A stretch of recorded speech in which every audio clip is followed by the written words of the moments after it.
Luka chapter 5 ndaninike verse amen 36 to 38.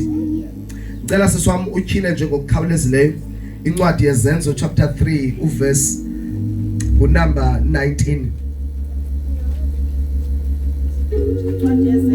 Chapter 3 verse number 19. Verse 19. Yes. Uqukani ke ngoko nibuye ukuze zicinywe izono zenu. Repent therefore and be converted, that your sins may be blotted out. Qhubeka. Ngokuze afike amathuba okuphumza evela ebusweni benkosi. So that times of refreshment, times of refreshing may come from the presence of the Lord. Enye yezinto eyivala imvuselelo ezinhlizweni zethu into basingabi nayo into ekuthiwa irepentance, inguquko. Cela nindive bazalwane noba ndivuthanga. Xa singenayo inguquko, a change of heart and a change of mind, then times of refreshing, times of refreshment cannot come to us. Kukhona amaxesha okuvuselelwa kodwa awakwazi ufika xa singenayo inguquko. Yanoba ndiyaviwa apha ecaweni. Because inguquko xa ingekho ibloka ukufika kwemvuselelo. Because imvuselelo ayiqali ngentente, ayiqali ngokukhala kwe-instruments, but the revival starts from within each and every one of us. Imvuselelo isuka ivela kubani nobani, ivela kuye ngaphakathi. But xa kungekho nguquko, how can revival come? Ndiyabuza bazalwane. Ifika njani imvuselelo xa thina sikholwa but we do not repent? Iyavakala ndithetha.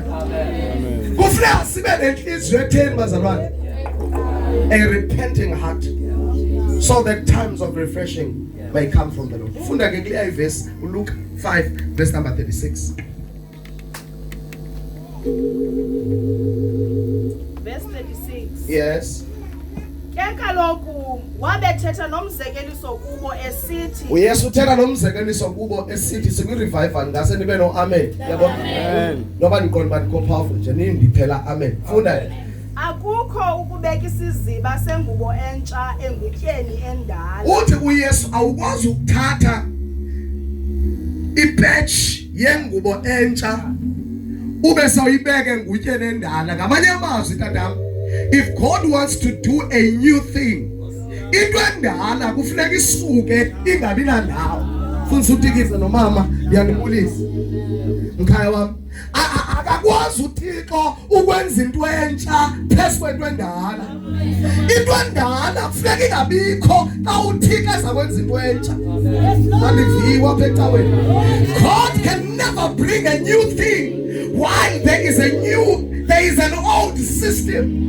Kufuneka isystem endala ichithwe, isystem endala ibe abolished, so that what God is doing now izakwazi ukusebenza fully. Abanye bethu sithi sifuna uhambe ngendlela engaqhelekanga, yet thina sisaphila kwi-old system. Praise God. Yo. Awukwazi ukuthatha isiziba sengubo entsha usincamathisele phezu kwesiziba sengubo endala. Ayini bathandekayo, bakhona abantu apha. Uthi uElisha, ndicela isahlulo somoya wakho ngase nindimamele nje. Uthi uEliya kuye, ubuthe wandibona xa ndisuswa kuwe, ubuthe nje wandibona. Lento icelayo uza kuyifumana, but kufuneka ngoku uwatshe how I walk, uwatshe how I talk, uwatshe how I sit, uwatshe my posture. Ndiqwalasele kakhulu ngoba lento ifuna inzima, but ingafumaneka xa nje ungakwazi ukundijonga. Akukho secret ngalento, but the secret is to watch me. Ndijonge. Praise God. Hey. Konde ndivaye nje. Ndijonge. uthi lento oyifunayo iyafumaneka but ijonge xa ndisuswa kwendijonge kuthiwa ke ngoku bamxelela onyana babaprofeti xa bembona uElisha ehamba noEliya babuza uba uyayazi naba le mfo uzawususwa phaa kuwe le ndoda ayayeka ayatyhaviswa ngabantu abathi uzawususwa kodwa wanento ethi ndifuna isahlulo ezibini zomoya wale ndoda and le ndoda ithe watch me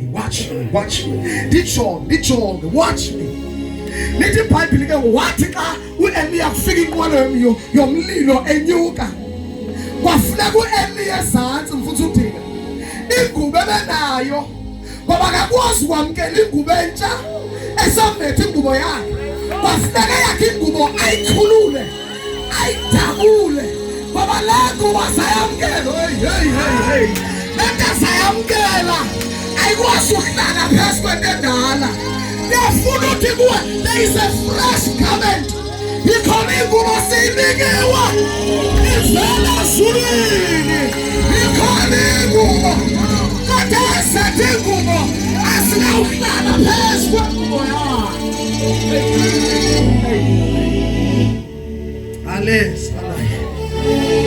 okay hlala ikhona ingubo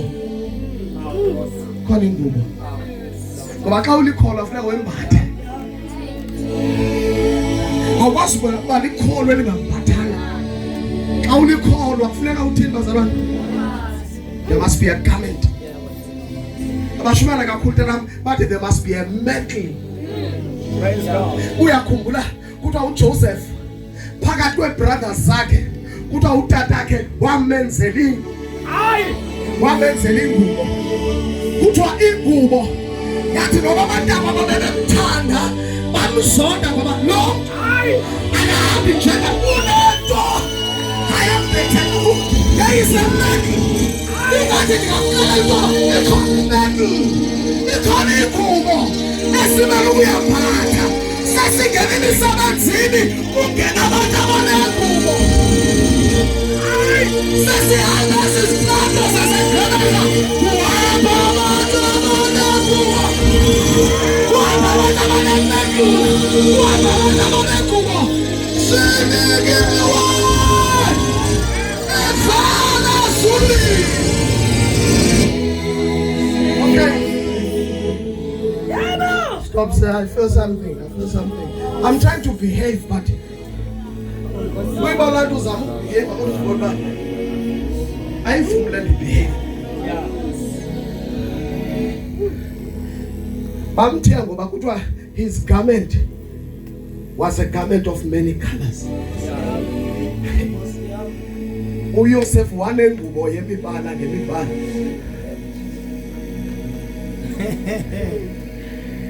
Sephupha nje into ba there is a garment. Uzambiva. uYesu hamba lohlala kumzo eJerusalem hamba lohlala. Ayima zama. Hamba lohlala uyahlalwa phaya. Uthi nilinde. Aha. Uyambiva ne? Hamba lohlala. Nizawuhletywa, nizawudelelwa, nizawuqala into kunini wawufuna uThixo, kunini wawukhonza ngathi ushwazi ingqondo, kanti abayazi into yoba kukhona ingubo.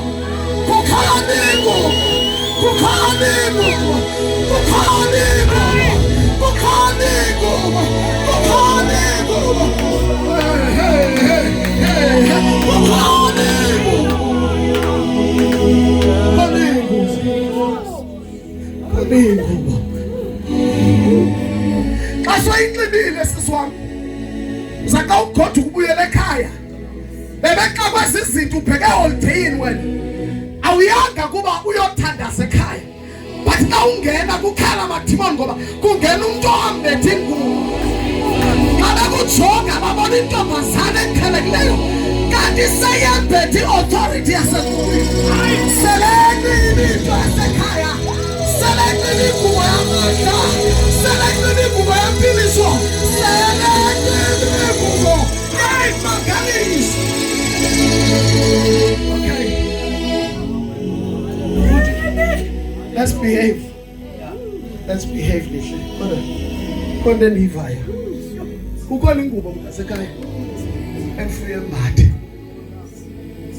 Andifuni mna unxiba incawa. Because amanye amaxesha we are wearing the uniforms of the church, but yet individually asinanto esinxibe.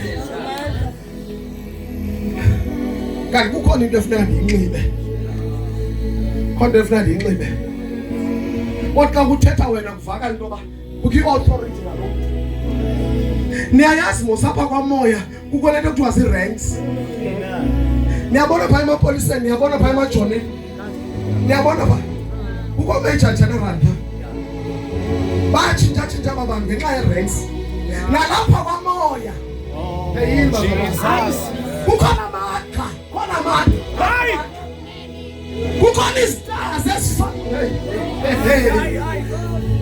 Hey, uThixo makasikhulise sifika kwi-level mfundisi ekubika kwamadimoni singathandazi kodwa sikhomande sithi alinawuhlala endaweni enathi si-understand i-rank, si-understand i-position yethu negunya esilinikiweyo. Are you grabbing? Yes. Are you grabbing? Funa siswami hlala phansi. Okanye woba ukrazula leyo intsha. Mamelani. Le intsha into xa ufuna ukuyithungela phezulu kwento endala umosha le into intsha. Ngozama ukukhusela into. Okay, xa windifile. Funda siswami. Sithi nesiziba eso sentsha singavumani nendala. Nantso. Niyayiva? And also that piece that was taken out of the new does not match the old. Ikhala ingafani. Ube sowenze nomkhazuko. Verse 37. Kanjalo akukho uthayi wayini entsha. Jongane semvuseleleni ake sigeza ma. Hamba enyawo ufunde ngathi uyashumayela. Verse 37. Yes. Kanjalo akukho utha iwayini entsha ezintsubeni ezindala. Akekho ongathathi iwayini entsha abe siyigalela. Hey. Into the old wine skins. Amen. Noma iwayini intsha. Kodwa ngenxa ntoba ivessel that is receiving the wine indala. Funda siswami. Okanye yozigqabhuza iintsuba iwayini entsha iphalale yona zitshabalale neentsuba. Yayifa. Le nto uThixo intsha zama uyigalela khawujonge isitya esingu. Because there is a new wine. New wine. Khona iwayini entsha mfundisi wami. There's a new wine. Uthixo afuna ukuyigalela kodwa ube intsuba zindala. Intsuba ziza kuyimosha iwayini. Iwayini kube yiwaste. Kuthiwa siyenzile i-revival sachitha imali yethu abantu basenjengendlela endala ngoba the vessels did not want to change and match the same wine. Praise God. Andiyani yandiva. Funda siswami. Verse 38. Yona iwayini entsha ifanele ukuthiwa ezintsubeni. John, ungathi seyipasika awuvuthe.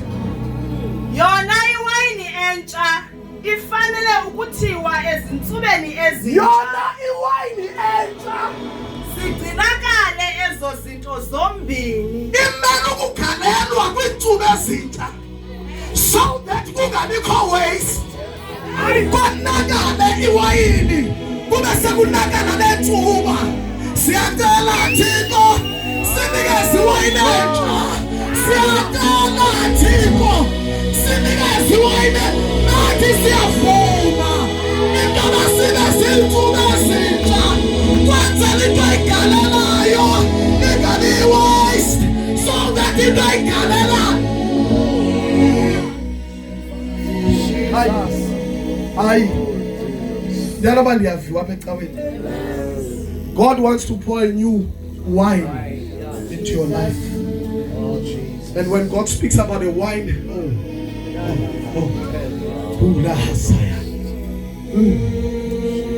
khona into uthi xa fresh afuna uyigalela ebusuku namhlanje. Nimvile ivesi xa ngithethe no xa ngiqala uvula umlomo. Wathi yonke lento ebhlokha ukusebenza kwakhe ile nhliziyo ingafuni ukuguquka. Amen. This stubborn heart. So called, but you don't have a repenting heart. Praise God. And you are blocking God from doing great things into your life. There's a new wine. There's a new wine. There's a new wine. There's a new wine. Call the wine angel. Call the wine angel. The vessels, so that we may receive. That we may receive. Yakhumbula ngelinye ilanga mfundisi wami, yakhumbula ngelinye ilanga. Lithi iBhayibheli lami yakunqaphayo ngelinye ilanga. uMaria wamenywa emtshatweni. But uMary ukumenywa kwakhe emtshatweni wamema uYesu wamema abafundi. Kuthiwa uYesu wa-attend umtshato. Wafika emtshatweni uYesu wohlala eyobukela eyobserva. Xa ephakathi emtshatweni yaphela iwayini. Yaphela into enza kube mandi emtshatweni. Yaphela ijoy. Yaphela ijoy. Ngoba siyakwazi ukusindiswa kanti ijoy ayisekho. Sigade into abasizawufowunelwa. Sigade into abasizawurate. Akusekho nto isivuselelayo. There is no longer joy of salvation. Because njengoba ndoyibulandelelwa andisebenze ndikhubana. Yaphela ijoy nasemtshatweni. Ngoba abanye bayakwazi ukuthandaza kanti ijoy ayisekho. Bayakwazi ukuhlabelela kanti ijoy ayisekho. Bayakwazi ukunikela kanti ijoy ilibaha. Shatakatele. Uyabona xa unejoy uthi sewungaphangeli ungabe frustrated ngoba unejoy of the Lord. And the Bible, the joy of the Lord is my strength. Oh, yes.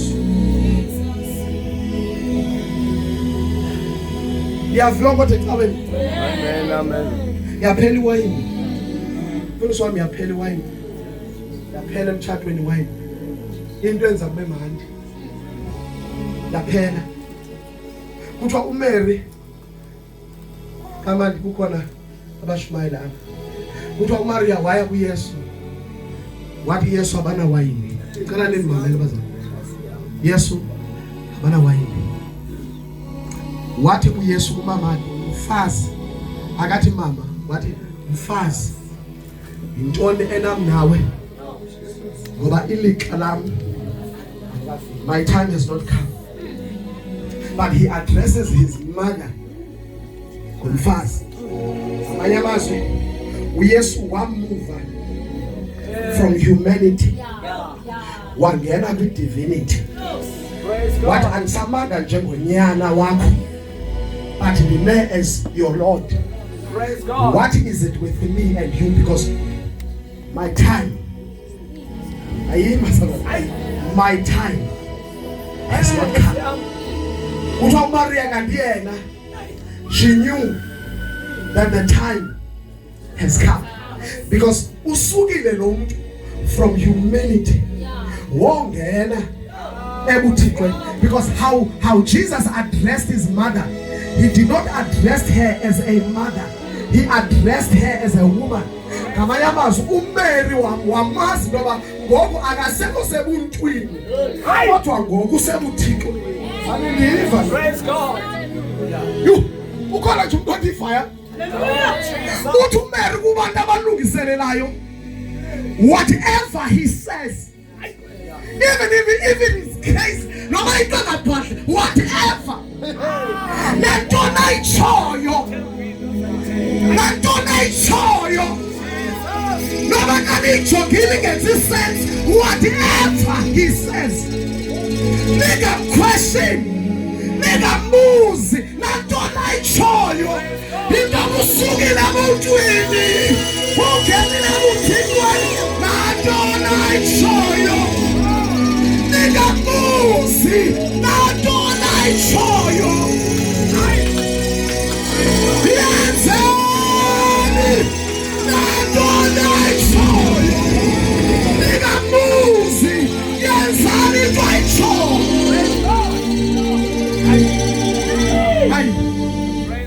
ngoba amandla lento asekuyenzeni hayi awekho sekufuna uyi-understand ngoba uba uzazama uyi-understand ingqondo yakho ayikwazi uyi-understand. Why usitsho mfundisi? Ayikho iwayini enziwa ngamanzi kuphela. Hayi biveni bathandekayo. Jesus. Uthi uYesu abantu abalungiselelayo. Niyayibona la miphanda. Msimanga. Ingixole ndiyalithanda izwi likaThixo. Niyayibona la miphanda i-empty. Yeah. uYesu zalisana imiphanda. Kungabikho space. Soba ungagalelwa into yokuxuba. Zalisana imiphanda. Igcwale ngabantu. Ndifuna abantu abathandizwa apha manje. Ayigcwale imiphanda ithi cike. Sitsho isiphoso. Ayizali imiphanda ithi cike. Uthi xa ithe cike kuhambe kuzinjoli izokuthesta ke ngoku. Awathandazelwanga la ebazalwane. Akubangakho prayer phezu kwalamanzi. Awakhiwanga nguYesu lamanzi. Akhiwa ngabantu abangena wine. Baqala wakhile ngenxa ye-instruction. Ngoba uthe uMary nantona sube ethi yenza. Nkosi yami. Andiyazi ngoba napha kweli bandla abazawuvuswa benze ukutsho kwakhe. Benze nje ukutsho kwakhe. Bathi inkosi lo nto ayitshoyo sakwenza yona. Ewe sa-understandi.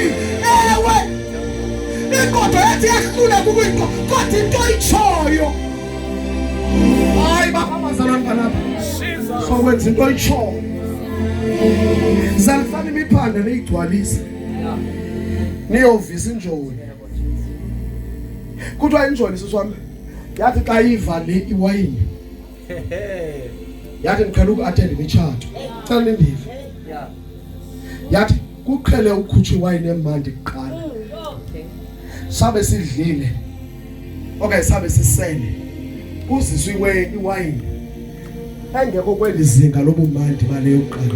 Amen. Yeah. Yandiva kodwa? Amen. Uthi kodwa nina nisivime iwayini emandi ekuqaleni.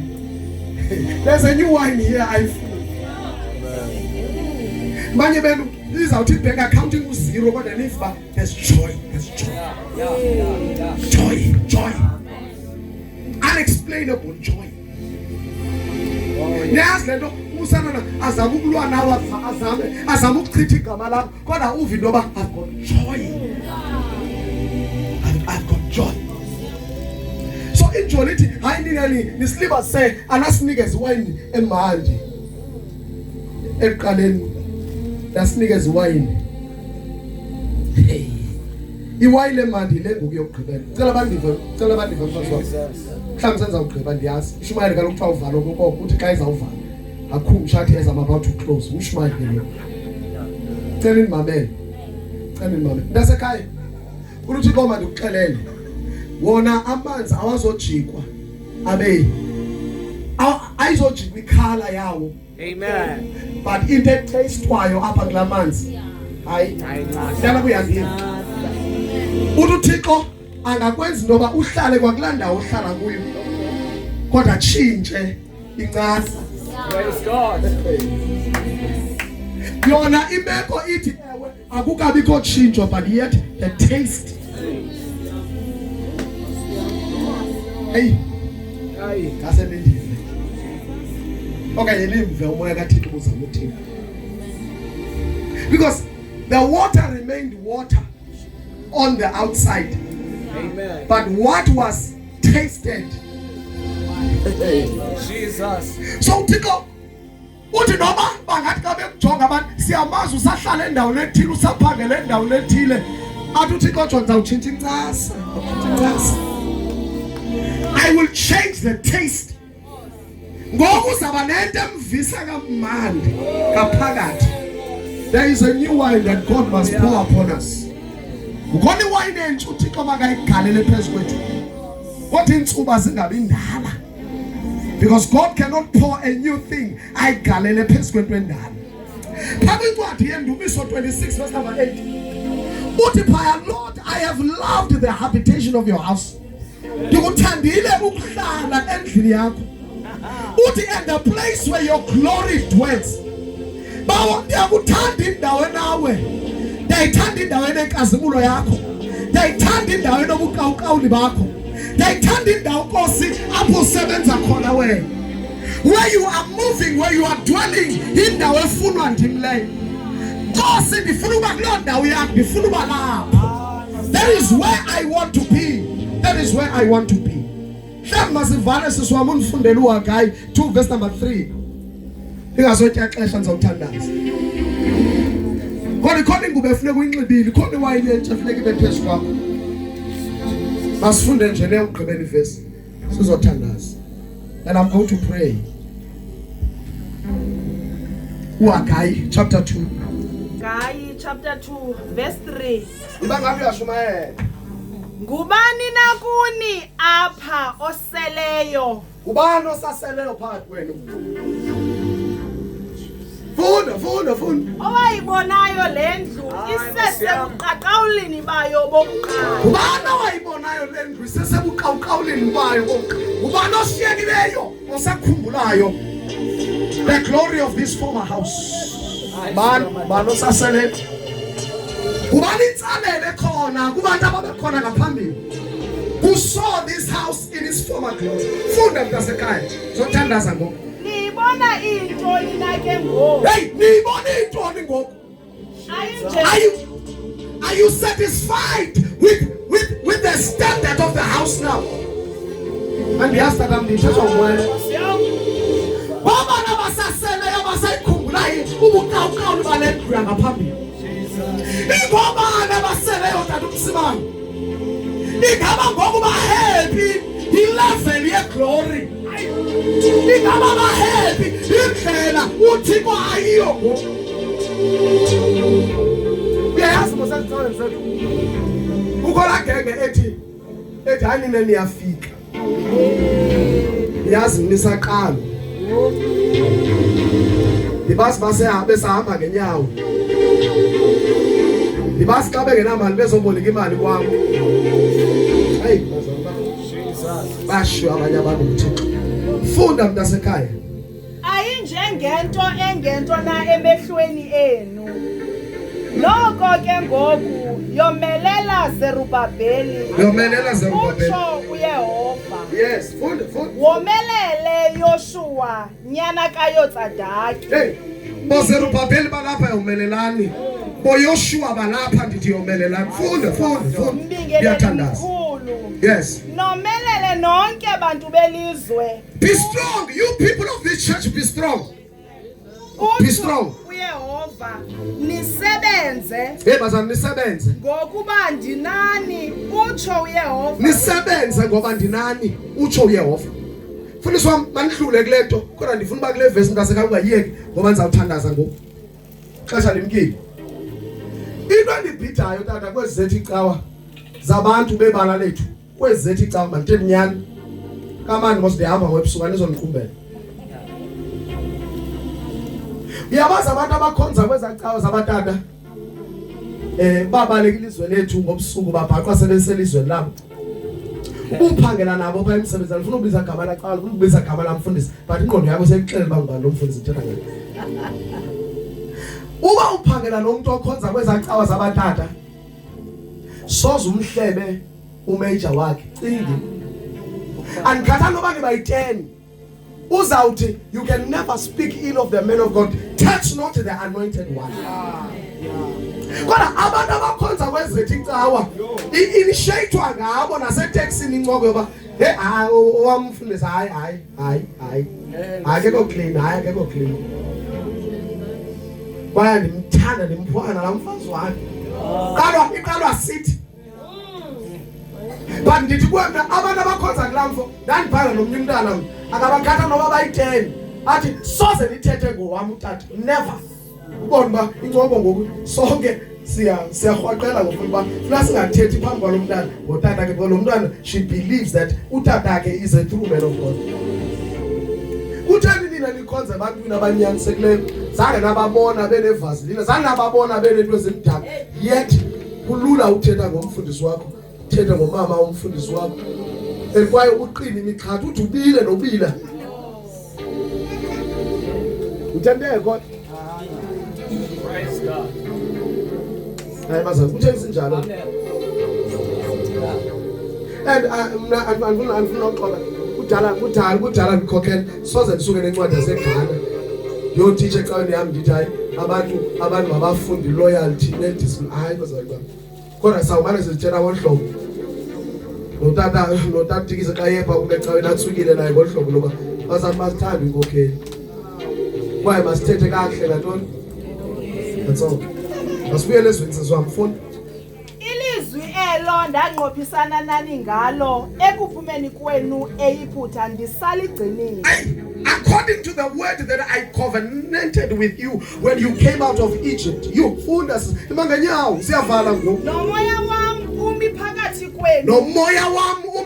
kwenu yes musani ukoyika mfundisi wami ngoba nomoya kaThixo umi phakathi kwenu namazwi awanqophisana ngawo uThixo nani uthi uThixo lo mazwi usamile kuwo funda sisiwami siyavala ngokuba uYehova wemikhosi utsho ukuthi uthi uYehova wemikhosi usaya kuba kanye hey umzuzwana kusema kanye once more yes ndinyikimise izulu hey dishukumise izulu dishukumise nomhlaba dishukumise nolwandle nomhlaba owomile ebasa kuthi uThixo once more I will shake the heavens I will shake yonke into iyashukuma uba nevula ngamehlo nditsho ngoku sithetha umhlaba uyashukuma izulu liyashukuma ikhona intshukumo eyenzekayo funda siswami uNkosikazi ziyikimise zonke inhlanga zifike izinto ezinqwelelekayo zenhlanga zonke inyikimise zonke inhlanga and they will come to the desire of nations yes ndizalise lendlu ngobuqaqawuli utsho uYehova uThixo lendlu ndiyizalise hayi ngobuciko izalise lendlu hayi ngobuciko andiyazi uba ndingayibeka njani kodwa lendlu ndiyizalise ngobuqawuqawuli bam lendlu ndingayizalisi ngamatshamba lendlu ndingayizalisi ngefashionista into ezinxiba kakuhle kanti ngaphakathi asikho clean kodwa lendlu ndiyizalise ngobuqawuqawuli bam lendlu izale izele funda mntasekhaya isilivere yeyam hey igolide yeyam silivere yam utsho uThixo utsho uYehova igolide yam utsho uYehova wemikhosi funda kuya kuba bukhulu ubuqaqawuli bamva balendlu manithandaze nabo ndiyabathembisa ndiyathandaza ngoku funda siswami ngaphezu kobokuqala funda mntasekhaya bendawo kuya kuba bukhulu ubuqaqawuli bamva balendlu yes ngaphezu kobokuqala bazalwane kuyaba bukhulu mfundisi wami mandiyeka apha tata there's a lot that God wants to say kodwa mandiyeka mhlawumbe sayigqibezela enye imini andiyazi kuyaba bukhulu ubuqawuqawuli bamva balendlu kunobuqawuqawuli bangaphambili tata ndivumele ntakumsimanga ndiyathembisa tata ndiyahlala phansi ubuqawuqawuli bamva buyawuba bukhulu ngaphezu kobuqawuqawuli bangapha hlala phansi mntasekhaya into bangoku The God we serve. Ayithanda iBhayibheli yakho mfuthu mfazi wami. Yasazi thina sibuka uvangeli thina. Into ba uThixo ngaphambili ubethwalwa tatame ityayo umnqophiso. Into ba uThixo wayehlala kwi-covenant box. Ehamba phakathi ko-Israel ekwi-covenant box. Kuthiwa apho i-Israel afika khona ubengafiki yedwa kodwa ubefika nobukho bukaThixo. Ubathi xa u-Israel efika xa kungena ityeya kube ngathi ungenile uThixo. Ungenile phakathi kwabo. Kuthiwa ngenye imini bathi basemfazweni babethwa emfazweni. Ekubethweni kwabo kanti iintaba zibonile into amandla kaSirayeli asetyeyeni. Yathathwa into yamandla, yathathwa into yempiliso. Bahamba nalo utshamu. Kuthiwa yafika ixhego. Ifika kwixhego selidala elingu-Eli. Kwathi u-Israyeli ubulewe. Noonyana bakho babulelwe. Kuthiwa ixhego abashukuma. Kwathi lonke izawuvalelisa. Kwathi nenyaya kaThixo ithathile.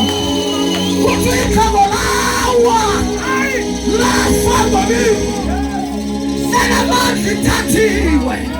Into baphilisa ayisekho phakathi kwabo.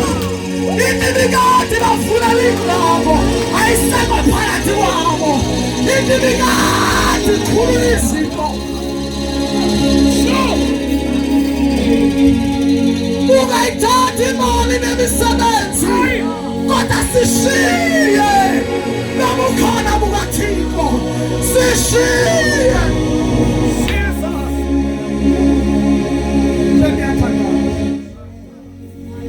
Sendiyathandaza.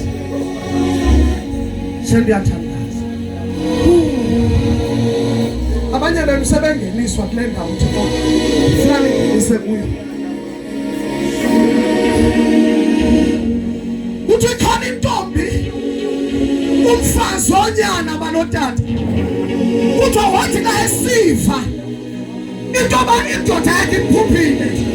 Kuthiwa nkosikazi yam ayamhlukumeza into yokubhubha kwendoda.